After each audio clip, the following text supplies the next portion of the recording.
Hello viewers, welcome again to our program, Marriage and the Home.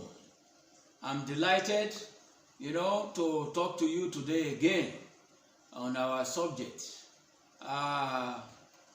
In our last episode, we treated the challenges of marriage, part 1, and we were able to talk about 3 of these challenges.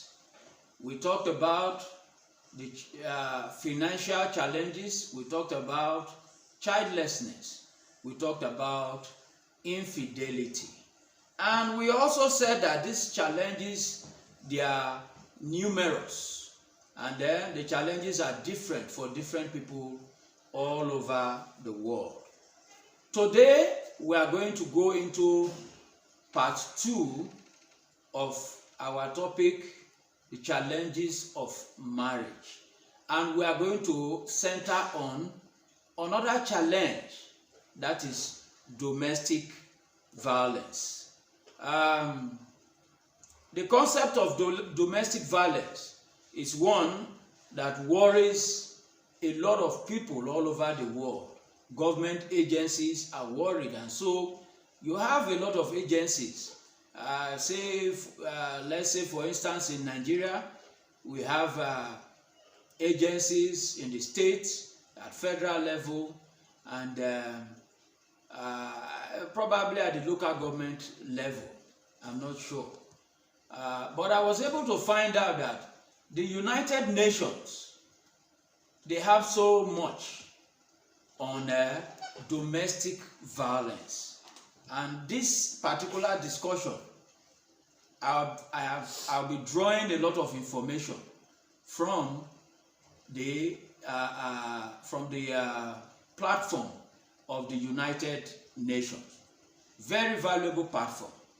And so we want to ask, what is domestic violence? Okay. According to the United Nations, domestic violence, also called domestic abuse or intimate partner abuse, can be defined as a pattern of behavior in any relationship that is used to gain or maintain power and control over an intimate partner.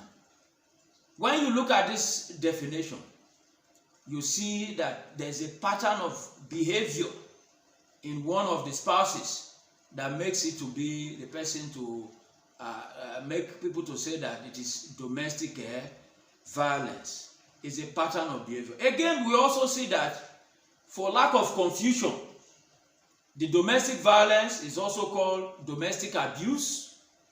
It's also called intimate partner abuse, which means that for you to experience domestic violence, there must be intimacy involved, and you find intimacy in marriages. Also is extended to dating. The violence too can be between 2 people that are dating each other.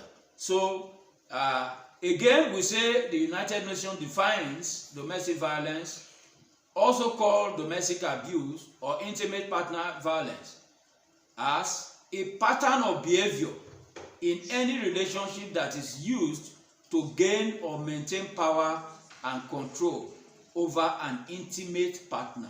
The person he likes to be in control. He likes to be in charge. So he exhibits all this behavior, and you see the same pattern.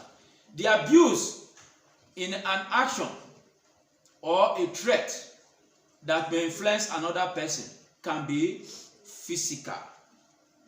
When we say physical abuse, the person can hit the other person.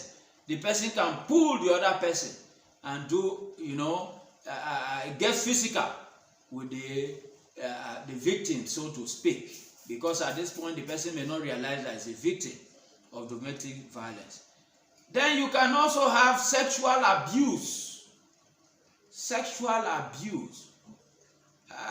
There's nobody in the right frame of mind that we want to be forced into sex, but you find that this kind of people with this pattern of behavior, they want to force, they want to have their way and have sex with their partner. Sometimes they even rape their partner. Some people will say, can somebody rape his wife?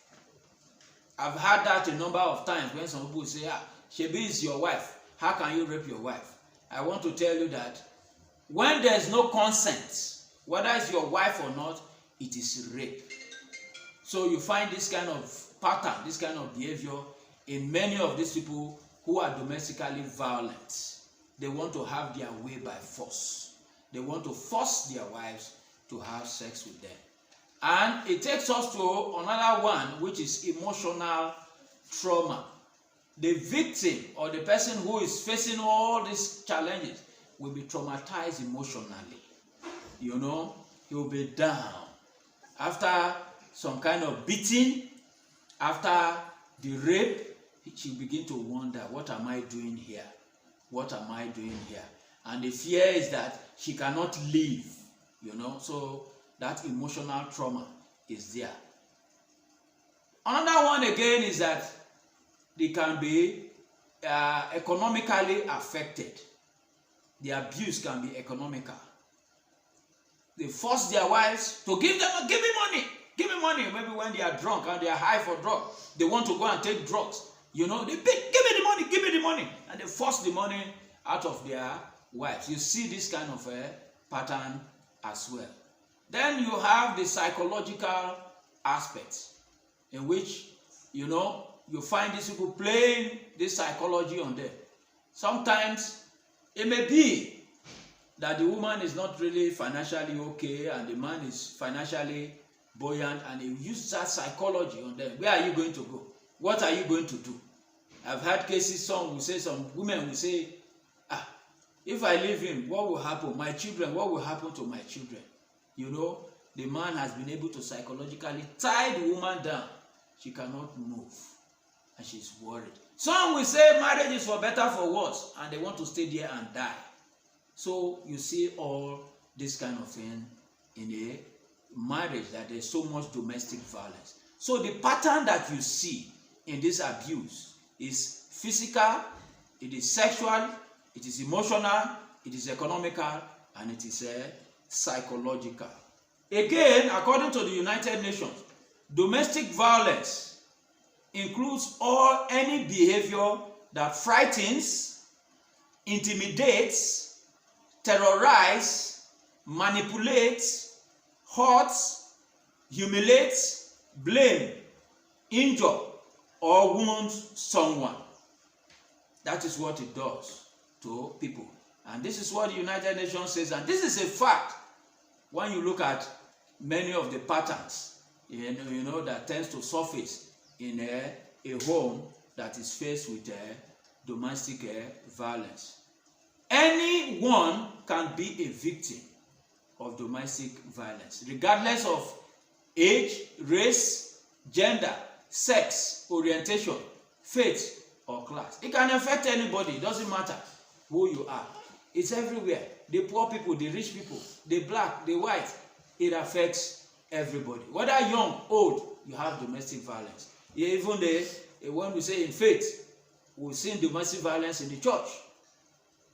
A Christian brother who will be beating up the wife, and the church will tell him that this thing you are doing is not good. And he said, look, you people should mind your business. This is my family. This is not church. How can that come out of a Christian? So you find all these kind of things. Sometimes even a pastor, you find the pastor beating the wife. So it doesn't matter. Domestic violence is everywhere. And nobody is excused for this kind of behavior. Now, there are signs of domestic violence that we need to take note of. Sometimes, some people may not really know they are in a relationship that is toxic. There are signs you will see. It is left for you to decide on what to do. Your partner will embarrass or make fun of you in front of your friends or family. They do that a lot. They don't care who is there. They don't care how you feel in front of your friends. He can come and pull you, say, let's go home. Let's go home. What are you doing there? Why are you talking to this person? Or maybe your colleague who you see and you're greeting, you will say, who is this person? Who is this person? Oh, this is your boyfriend. All those kind of things can happen. Another one that can happen is that it will put you down. It will put down your accomplishments. I've really seen this a lot. A lot of them, when they are so jealous, you know, they don't want anybody to see their wife. Or they are so proud.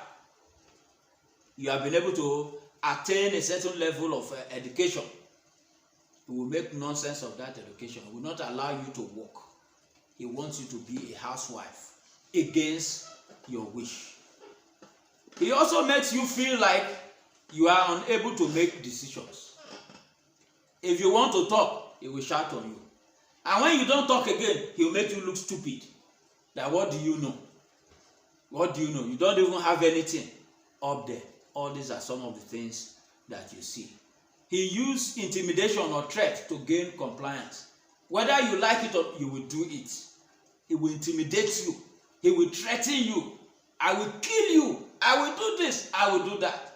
All those kind of things are the things that you see are in such cases. The fifth one is that he will tell you that you are nothing without them. Most especially if you have gone to marry somebody that is rich. There's nothing wrong in marrying somebody that is rich, but there are some people you need to look beyond the wealth. You have to marry somebody for character, not the wealth. When you do, and then you begin to see all this kind of behavior, he will tell you, after all, I pick you out from the gutter. Where are you going to go? Where are you going to go? They say those kind of things. And you too, you are worried where you are going to go. My children. What will happen to my children? I cannot leave my children. All those kind of threats will be coming. The another thing is that it will treat you roughly. Can grab you anyhow, at any time, push you. You know, all those kind of things. Shove you aside. Nonsense. Get out of my sight.